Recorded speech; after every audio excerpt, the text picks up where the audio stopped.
નમસ્કાર દર્શક મિત્રો, પ્રેરણામાં આપનું સ્વાગત છે. પ્રેરણા એટલે એક એવો કાર્યક્રમ જેમાં અમે તમારી મુલાકાત કરાવીએ છીએ એવી વિશેષ વ્યક્તિ સાથે જે સમાજમાં હોય ઉદાહરણ. આજે પણ આવી જ કંઈક વ્યક્તિ છે. આ વ્યક્તિનો પરિચય કરાવો એ પહેલાં એક વાત કરી લઉં. માતાના ઉદરમાં જ્યારે બાળકનો જન્મ થતો હોય ત્યારે કવિ ભલામણ કરે છે, માતાને ભલામણ કરે છે કે કેવા દીકરાને જન્મ આપીશ. જનની જણ તું ભગત જણજે, કાં દાતા કાં સૂર. કાયર બેટાને જન્મ આપી માડી ગુમાવીશ નહીં દૂર, નહીં તો માડી વાંજણી રહેજે, એવા છોરું કોઈને ન દેજે. કવિ ભલામણ કરી હતી જનેતાને કે દીકરો આપું તો ભગત જેવો આપજે, જેથી જગતમાં ધર્મનો પ્રચાર થાય. ભગત નહીં હોય તો બીજું સ્થાન દાતાર પુરુષને આપ્યું છે, દાતાર પુરુષ આપજે. દાતાર ન હોય તો સુરવીર આપજે, અને આ ત્રણ ના હોય તો મારી વાંજણી રહેજે, પણ એવા છોરું કોઈને ના આપતી. આજની અમારી આ વ્યક્તિ પણ આવી જ કંઈક છે. આ વ્યક્તિનું નામ છે ગોવિંદભાઈ ધોળકિયા, જેને સુરતમાં દાતાર પુરુષ તરીકે ઓળખવામાં છે. ગોવિંદભાઈ, આપનું ખૂબ ખૂબ સ્વાગત છે. સૌથી પહેલી વાત ગોવિંદભાઈ, ગોવિંદભાઈનો સંઘર્ષ સાથે શું પરિચય છે? સંઘર્ષમાં સૌથી જ્યારે હું નાનો હતો ત્યારે ગામડામાં અમારું દુધાળા ગામ, 700 માણસની વસ્તી. દુધાળા સિવાય કાંઈ જોયેલું નહીં. બાજુમાં લાઠી તાલુકો, એ 6 કિલોમીટર થાય, પણ મેં લાઠી કદી જોયેલું નહીં. 1 થી 4 ધોરણ દુધાળામાં ભણ્યો.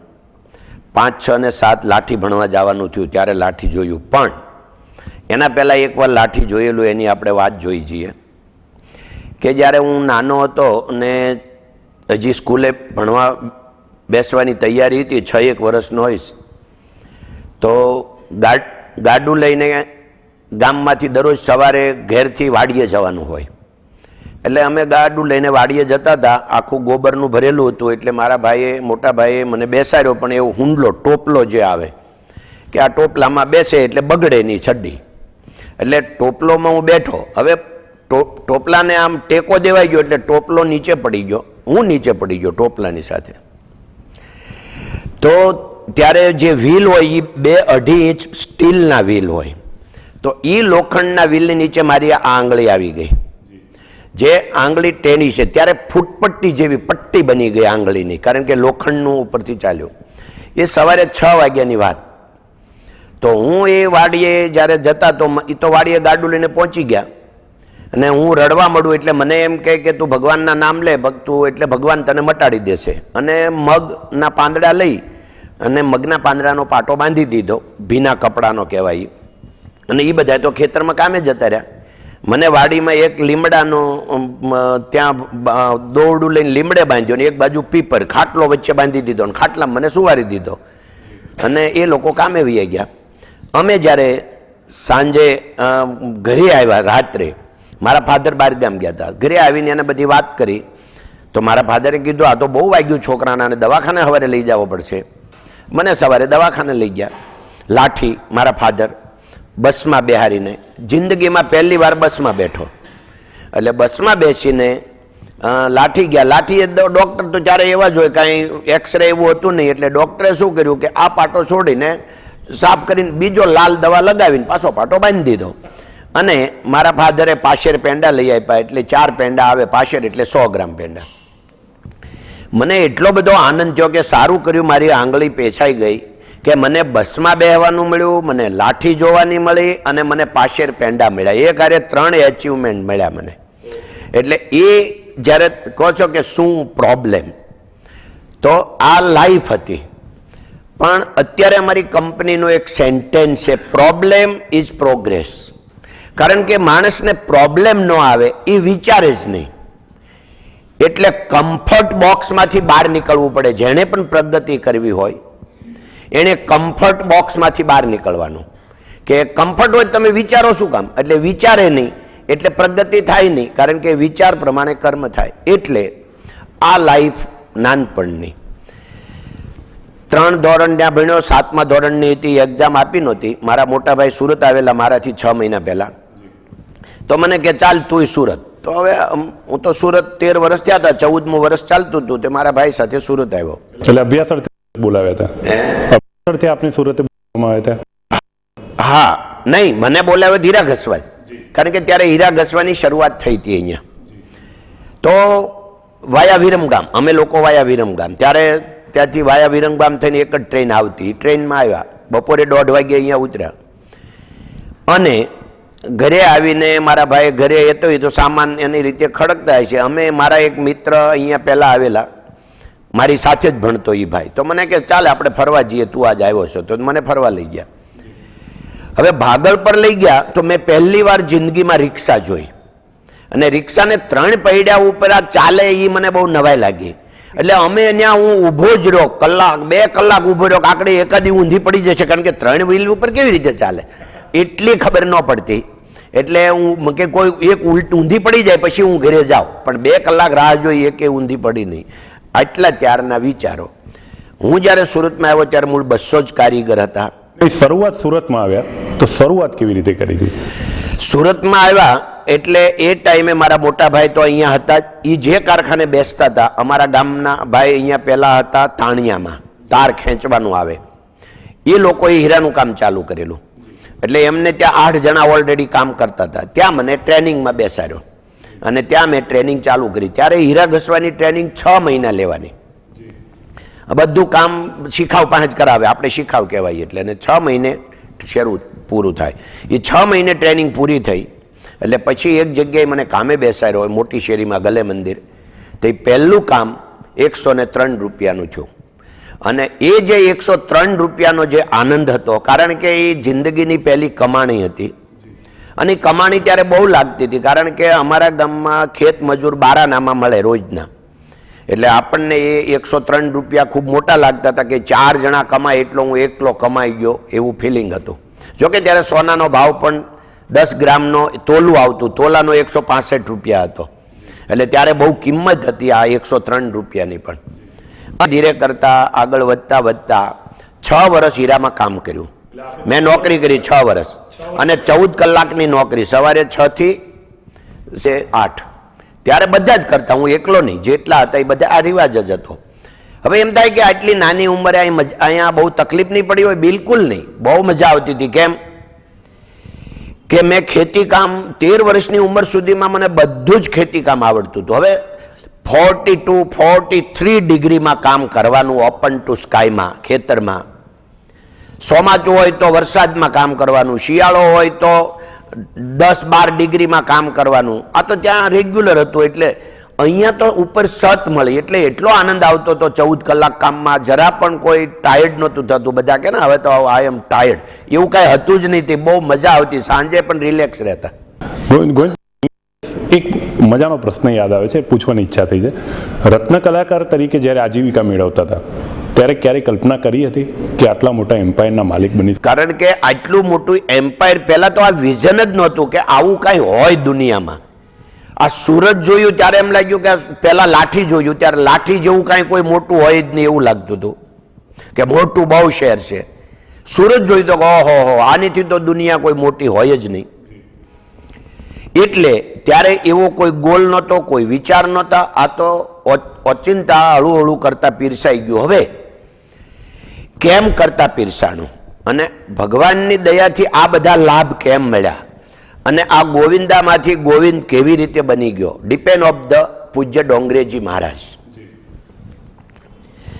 પૂજ્ય ડોંગરેજી મહારાજ એટલે ભાગવત કથાકાર હતા, ભાગવતની કથા કરતા.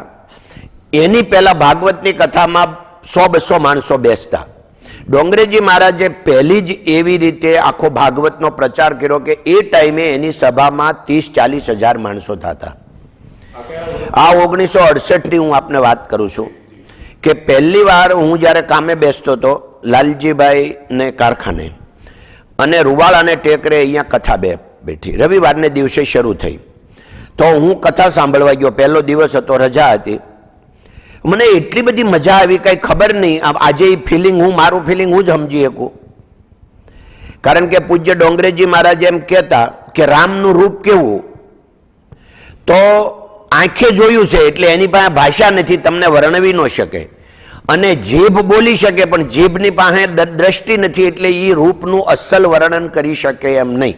એવી જ રીતે હવે મેં કથા સાંભળીને એ દિવસે મને કેવું ફિલિંગ થયું એ હું કહી શકું, વાણીમાં વર્ણવી શકાય એમ નથી. પણ જાણે કે મારો નવો જન્મ થયો હોય, મારું કંઈક ખોવાયેલું મને મળી ગયું હોય, આમ એવું આમ હું પૃથ્વી ઉપર હળવો થઈ ગયો હોઉં. આવું મને તે દી કથા સાંભળીને ફિલિંગ થયું. એટલે મેં અમારા શેઠ લાલજીભાઈને વાત કરી કે શેઠ મને તમે કથા સાંભળવા જવા દો. હવે મારે રોજ હું ઘાટનો કારીગર, એટલે હું ઘાટ કરું તો જ એની ફેક્ટરી ચાલે. અમે 4 જ ઘાટના કારીગર, એની પાછળ 40. તો મેં કીધું હું 20 હીરા બનાવું છું ને તો તમને 20 હીરા બનાવી દઈશ, પણ સાંજે 6 થી રાત્રે 11 વાગ્યા સુધીમાં. હવે એમાં એને તકલીફ હું પેલું પ્રાઇમસ ત્યારે જોતો, ઘાસલેટ એનું એક્સ્ટ્રા બળે રાતનું, પણ એ બહુ ભલા માણસ હતા, એ આમ મારા મિત્ર જેવા હતા, એના લગ્ન નહોતા થયા, મારા નહોતા થયા. તો મને કે સારું જા તમ તારે, તું કથા સાંભળ.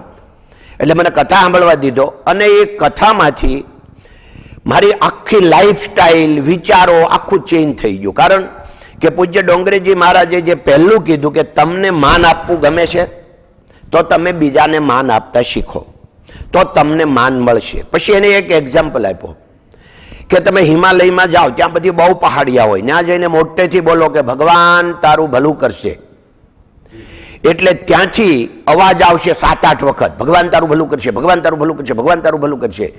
ત્યાં જઈને કોઈ એમ બોલે કે તારું સત્યાનાશ થાય, એટલે 7-8 વખત અવાજ આવશે, તારું સત્યાનાશ થાય, તારું સત્યાનાશ, તારું સત્યાનાશ. એટલે કે તમે જેવું વિચારો, જેવું સામેવાળાને આપો, એવો તમને સામેથી લાભ મળે. એટલે માન આપતા કે તમારે માન જોઈએ છે, પેલા વિચારો, તો તમે બીજાને માન આપતા શીખો, એટલે તમને માન મળશે. મને પૂછ્યું કે મને માન જોઈએ છે, મને તો બહુ જોઈએ છે, બહુ ગમે છે, તો હવે આપણે બીજાને માન આપવાનું ચાલુ કરીએ. એટલે અમે કારખાનામાં બધા બેસતા હોય તો બધા મિત્રો ત્યારે 17-18 વર્ષની ઉંમર, એટલે બધા એને માનો કાનજીભાઈ હોય તો આપણે કાન્યો કહેતા હોય, ભગવાનભાઈ હોય તો ભગલો કહેતા હોય, એ મને ગોવિંદો કહેતા હોય. એની એ પણ એક મજા હતી. પણ મને એમ થયું મારે માન આપવું, એટલે મેં આખા કારખાનામાં શરૂ કર્યું, કાનજીભાઈ, ભગવાનભાઈ, લાલજી, બધા નવા લાગી, ખાલો ગોવિંદો ગાંડો થઈ ગયો કે હું આ કેમ આ બધું વાતાવરણ ફરી ગયું. વાત એ લોકોને જે મશ્કરી કરવી હોય કરે, પણ હું એને રિસ્પેક્ટ આપું, હસું, બીજું કાંઈ નહીં. અને 2 મહિનામાં તો એવો ચમત્કાર થયો, આખા કારખાનામાં મારું બધા જ રિસ્પેક્ટ રાખે. મને કોઈ મશ્કરી કરે તો બીજા વચ્ચેથી લઈ લે, ગોવિંદભાઈનું નામ નહીં લેવાનું, હું ભાઈ થઈ ગયો 2 મહિનામાં. અને શેઠ ન્યા જ હુતાન રહેતા. હવે શેઠની ચા બનાવે સવારે તો મને સાથે ચા પાય, બપોર પછીની ચા બને તો મને સાથે, એટલે શેઠની જેટલું માન મળ્યું મળવા, એટલે આ એક જડીબુટ્ટી જડી ગઈ કે ભાઈ માન. ત્યારથી લઈને આજ સુધી મારો નાનો ભાઈ હોય કે મારો સગ્ગો ભત્રીજો હોય, બીજા ભત્રીજા હોય, ભત્રીજાના દીકરા હોય, હું કોઈને તું કહેતો નથી, બધાને આપ જ કહેવાનું, તમે કહેવાનું. એનાથી મને એટલું બધું માન મળ્યું કે જે માન અત્યારે ઉચકે નહીં. કારણ કે કોઈએ મારું ઇન્સલ્ટ આજ સુધીમાં છેલ્લા 40 વર્ષમાં કર્યું જ નહીં. આ લાઈફસ્ટાઈલ કે બધાને એમ થયું કે ભાઈ આપણે રિસ્પેક્ટ એનો રાખીએ એટલે આપણું રિસ્પેક્ટ રાખે. આનાથી હું આખી દુનિયા જીતી ગયો.